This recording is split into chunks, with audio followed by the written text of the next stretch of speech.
ಜನನಿ ನ್ಯೂಸ್ಗೆ ಸ್ವಾಗತ. ಈ ಒಂದು ಮಾಹಿತಿ ನಿಮಗೆ ಇಷ್ಟ ಆದಲ್ಲಿ ದಯವಿಟ್ಟು ಲೈಕ್ ಮಾಡಿ, ಶೇರ್ ಮಾಡಿ, ಕಾಮೆಂಟ್ ಮಾಡಿ ತಿಳಿಸಿ.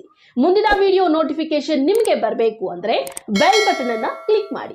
ಏನೋ ತಪ್ಪು ಮಾಡಿಬಿಟ್ಟು ನಿನ್ನೆ ನಮ್ಮ ಜಾಗ ನಮ್ಮ ಸಂಪಂಗಣ್ಣವರು ನಮ್ಮ ಊರಿನವರು ಎಲ್ಲ ಬೇಡ ಅಂತೇಳಿ ಗಲಾಟೆ ಮಾಡಿ ಬೇಜಾರು ಮಾಡಿ ಎಲ್ಲಿ ಹೋಗೋದು ಬೇಡ ನಾವು ಇದ್ದಿದ್ದಾಗೆ ನಾನು ತಪ್ಪು ಮಾಡಿಬಿಟ್ಟು ನಿನ್ನೆ ನಮ್ಮ ಜಾಗ ನಮ್ಮ ಸಂಪಂಗಣ್ಣವರು ನಮ್ಮ ಊರಿನವರು ಎಲ್ಲ ಬೇಡ ಅಂತೇಳಿ ಗಲಾಟೆ ಮಾಡಿ ಬೇಜಾರು ಮಾಡಿ ಎಲ್ಲಿ ಹೋಗೋದು ಬೇಡ ನಾವು ಇದ್ದಿದ್ದಾಗೆ ನಾನು ಇರ್ತೀನಿ.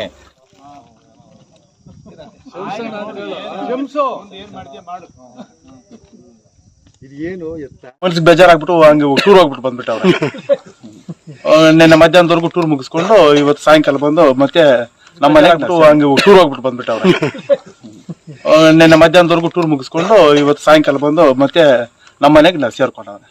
ಪ್ರಾಬ್ಲಮ್ಗೆ ಹೋಗಿದ್ರಿ ನೀವು ಅನ್ನಕ್ಕೆ ಬೇಡ ನಮ್ಮ ಇರೋ ಜಾಗಕ್ಕೆ ನಾವು ಹೊರಟ್ಬಿಡೋಣ ಅಂತೇಳಿ ಸಾಹೇಬ್ರ MLA ಸಾಹೇಬ್ರ ಮುಖಾಂತರ ಸಂಪಂಗನ ಮುಖಾಂತರ ನಮ್ಮೂರು ಗ್ರಾಮಸ್ಥರು ನಮ್ಮ ಪಂಚಾಯತಿ ಮುಖಾಂತರ ನಾವು ಸ್ವಾಮಿ ನಮ್ಮ ಗುಡಿ ನಮ್ಮ ಮನೆಗೆ ನಾವು ಸೇರ್ಕೊಂಡಿದ್ದೀವಿ. ವೆಂಕಟೇಶು ನಮ್ಮ ಗೊಲ್ಲಳ್ಳಿ ಪಂಚಾಯತಿ ಸದಸ್ಯರು, ಮದ್ನಾಯಕನಹಳ್ಳಿ ಗ್ರಾಮ. ಆ ಊರಲ್ಲಿ ಎಲ್ಲ ಗೆಲ್ಲಿಸಿದಂಥ ಎಲ್ಲ ಮುಖಂಡರುಗಳು ನಮ್ಮ ಜೊತೆಲಿದ್ದಾರೆ. ನಮ್ಮ ಹುಡುಗನ ಬಗ್ಗೆ ಬೇರೆ ಏನು ತಪ್ಪಾಗಿ ಹೇಳೋಕ್ಕಾಗೋದಿಲ್ಲ. ನಮ್ಮನೆ ಹುಡುಗ ತಿರುಗಿ ನಮ್ಮ ಹತ್ರ ಬಂದವ್ರೆ, ಜೊತೆಲಿ ಇಟ್ಕೊತೀವಿ. ಕರ್ಕೊಂಡೋಗಿ ಇಲ್ಲಿ ಬರೋಣ ಬಾ ಅಂತ ಪಾಪ ಕರ್ಕೊಂಡು ಹೋದ್ರಂತೆ. ಅಲ್ಲಿ ಕಾಂಗ್ರೆಸ್ ಅವರು ಯಾರು ಏನಂತ ಗೊತ್ತಾಗಿಲ್ಲ. ಕರ್ಕೊಂಡು ಹೋದ ತಕ್ಷಣ ನಿಂತಿದ್ದ ತಕ್ಷಣ ಶಾಲ ಹಾಕ್ಬಿಟ್ಟವ್ರೆ. ಹಂಗಾಗಿ ಅಷ್ಟೇ ನಡೆದಿರೋದು, ಬೇರೆ ಇನ್ನೇನಿಲ್ಲ. ಪಾಪ ಅದು ಗೊತ್ತಾದ ತಕ್ಷಣ ಊರವ್ರಿಗೆ ಗೊತ್ತಾದ ತಕ್ಷಣ ಇಲ್ಲ ನಮ್ಮ ಪಾರ್ಟಿ ನಮ್ಮವರು, ನಾನು ಅಲ್ಲಿರ್ತೀನ ನಾನು ಹೋಗಿ ಅಲ್ಲಿರ್ತೀನ ಅಂತೇಳಿ ಮತ್ತೆ ತಿರುಗಿ ಬಂದಿದ್ದಾರೆ. ಅದು ತಮ್ಮ ಗಮನ ಗೊತ್ತಿರಲಿ ಅಂತೇಳಿ ಇವತ್ತು ಕರೆದ ಬಡ ಕೀಗೊಲ್ಲಲ್ಲಿ ಪಂಚಾಯತ್ ವ್ಯಾಪ್ತಿಗೆ ಬರುವ ಮದ್ನಾಯಕನಹಳ್ಳಿ ವೆಂಕಟೇಶಪ್ಪನು ಕೆಲವು ಕಾರಣಾಂತರಗಳಿಂದ ಕಾಂಗ್ರೆಸ್ ಪಕ್ಷಕ್ಕೆ ಹೋಗಿದ್ದರು. ಎಲ್ಲ ಗ್ರಾಮಸ್ಥರೆಲ್ಲ ಬಂದು ಮದ್ನಾಯಕನಹಳ್ಳಿಯವರು ಆಮೇಲೆ ತಂಬಾರ್ಲಹಳ್ಳಿಯವರು ಎಲ್ಲ ಬಂದು ಇಲ್ಲ ನೀನು ಹೋಗಬಾರ್ದು, ನಮ್ಮ ಸಂಪಂಗಿಯವರ ಜೊತೆನೆಲ್ಲ ಇರಬೇಕು, ಅಲ್ಲೇ ನಾವು ಯಾಕೆ 15-20 ವರ್ಷದಿಂದ ನಾವು ಅಲ್ಲೇ ಇದ್ಕೊಂಡು ಮತ್ತೆ ನಾವು ಪಕ್ಷ ಬಿಟ್ಟು ಹೋಗಬಾರ್ದು ಅನ್ನೋ ಉದ್ದೇಶದಿಂದ ಮತ್ತೆ ಅವರ ಒತ್ತಾಯದ ಮೇರೆಗೆ ಮತ್ತೆ ವೆಂಕಟೇಶನ್ನು ನಮ್ಮ ಪಕ್ಷಕ್ಕೆ ಮರಳಿ ಬಂದಿದ್ದಾರೆ. ಅರ್ಧ ದಿನ ಮಾತ್ರ ಕಾಂಗ್ರೆಸ್ ಪಕ್ಷಕ್ಕೆ ಹೋಗಿದ್ದಾರೆ ಅಷ್ಟೇ. ಅದು ಕೆಲವು ಒತ್ತಡ ಮೇರೆಗೆ ಅವ್ರು ಹೋಗಿರೋದು, ಬೇರೆ ಯಾವ ಥರ ಯಾವುದಿಲ್ಲ. ಈಗ ನಾವು ಇವನ್ನೆಲ್ಲ ನಮ್ಮ ಸಮ್ಮುಖದಲ್ಲಿ ಬಂದು ಸಂಪಂಗಣ್ಣವರ ನೇತೃತ್ವದಲ್ಲಿ ಈಗ ಬಂದು ಎಲ್ಲ ಗ್ರಾಮಸ್ಥರೆಲ್ಲ ಬಂದಿದ್ದಾರೆ, ಪಂಚಾಯತಿಯವರೆಲ್ಲ ಇದ್ದರು. ಇವತ್ತು ಬೆಳಗ್ಗೆ ಕೂಡ ಮತ್ತೆ ಒಂದು 100 ಜನ ಗ್ರಾಮಸ್ಥರೆಲ್ಲ ಬಂದಿದ್ದರು ಪಂಚಾಯತಿ ವ್ಯಾಪ್ತಿಯಲ್ಲಿ. ಎಲ್ಲ ಗ್ರಾಮದವರೆಲ್ಲೂ ಇಲ್ಲ ವೆಂಕಟೇಶನ್ ಈ ಥರ ಮಾಡಿದ್ದಾನೆ, ಇಲ್ಲ ನಾವು ಮತ್ತೆ ನೀವು ಸೇರಿಸ್ಕೊಳ್ಳಬೇಕು ಅಂತ ಸಾಹೇಬ್ರಿಗೆ ಒತ್ತಾಯ ಮಾಡಿದ ಮೇಲೆ ಇವಾಗ ಮತ್ತೆ ನಮ್ಮ ಪಕ್ಷಕ್ಕೆ ಮತ್ತೆ ಸೇರ್ಪಡೆ ಹಾಕಿದ್ದಾರೆ.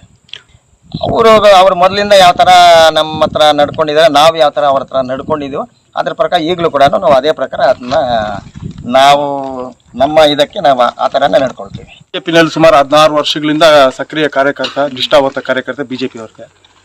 ನಿನ್ನೆ ಏನೋ ಮನ್ಸಿಗೆ ಬೇಜಾರಾಗ್ಬಿಟ್ಟು ಹಂಗೆ ಟೂರ್ ಹೋಗ್ಬಿಟ್ಟು ಬಂದ್ಬಿಟ್ಟು ಅವ್ರು ನಿನ್ನೆ ಮಧ್ಯಾಹ್ನದವರೆಗೂ ಟೂರ್ ಮುಗಿಸ್ಕೊಂಡು ಇವತ್ತು ಸಾಯಂಕಾಲ ಬಂದು ಮತ್ತೆ ನಮ್ಮ ಮನೆಗೆ ನಾವು ಸೇರ್ಕೊಂಡವ್ರೆ. ಪಂಚಾಯತಿನಲ್ಲಿ 2 ಸೇರ್ಪಡೆ ಆಗಿದ್ರು. ಅವರು ಇನ್ನೊಬ್ರು ಅವ್ರು ಬೆಳಿಗ್ಗೆ ಬರ್ತೀನಿ ಅಂತೇಳಿ ಅವರು ಎಲ್ಲ ಹೋಗಿದ್ದಾರೆ. ಅವ್ರ ಜೊತೆ ಮಾತಾಡಿದ್ವಿ. ಇಲ್ಲಪ್ಪ ನಾನು ಯಾವುದೋ ತಲೆ ಹೊಟ್ಟೋಗ್ಬಿಟ್ಟಿದ್ವಿ, ನಮ್ಗೆ ಯಾವುದೋ ಹಿಂಗೆ ಯಾರು ಒತ್ತಡ ಮಾಡಿದ್ರು ಹೋಗಿದ್ದೀವಿ, ಅಲ್ಲೆಲ್ಲ ನಮ್ಗೆ ಸೆಟ್ ಆಗಲ್ಲ, ನಮ್ಮ ಮನೇನ ನಮ್ಗೆ ಚೆನ್ನ ಅಂತ ಹೇಳ್ಬಿಟ್ಟು ಇವಾಗ ಬಂದು ಮತ್ತೆ ನಮ್ಮ ಮನೆಗೆ ಅವ್ರು ಸೇರ್ಕೊಂಡವ್ರು. ಏನೋ ತಪ್ಪು ಮಾಡಿಬಿಟ್ಟು ನಿನ್ನೆ ನಮ್ಮ ಜಾಗ ನಮ್ಮ ಸಂಪಂಗಣ್ಣವರು ನಮ್ಮ ಊರಿನವರು ಎಲ್ಲ ಬೇಡ ಅಂತೇಳಿ ಗಲಾಟೆ ಮಾಡಿ ಬೇಜಾರು ಮಾಡಿ ಎಲ್ಲಿ ಹೋಗೋದು ಬೇಡ ನಾವು ಇದ್ದಿದ್ದಾಗೆ ನಾನು ಇರ್ತೀನಿ. ಅವತ್ತಿನ 15 ವರ್ಷದಿಂದ ಸಾಹೇಬ್ರು ಗೆಲ್ಸ್ಕೊಂಡಿದ್ರಿ, ಎಲ್ಲ BJPನಲ್ಲಿ ಇದ್ದೀರಿ, ಸಾಹೇಬ್ರ ಮುಖಾಂತರ ಇಲ್ಲೇ ಇರ್ತೀನಿ, ಆ ಕಡೆ ನಾವು ಹೋಗಲ್ಲ, ಯಾಕೆ ಇದ್ರೂ ನಾವು ಹೋಗಿಲ್ಲ, ಇನ್ನೂ ಹೋಗಲ್ಲ, ಇನ್ನು ಇಲ್ಲೇ ಉಳ್ಕೊಂತೀನಿ. ಒಂದೇ ದಿವಸ ಕಾಂಗ್ರೆಸ್ ಅಲ್ಲಿ ಹೋಗಿದ್ನೆ, ನನಗೆ ಬೇಡ ಅಂತೇಳಿ ಮತ್ತೆ ನಾವು ಸಾಹೇಬ್ರು ನೇತೃತ್ವ ಇಲ್ಲೇ ಇರ್ತೀನಿ, ಎಲ್ಲೇ BJP ಇದ್ದೀನಿ, ಎಲ್ಲಿ ಹೋಗಲ್ಲ ಇನ್ನು. ಕಾಂಗ್ರೆಸ್ ಸಮಸ್ಯೆ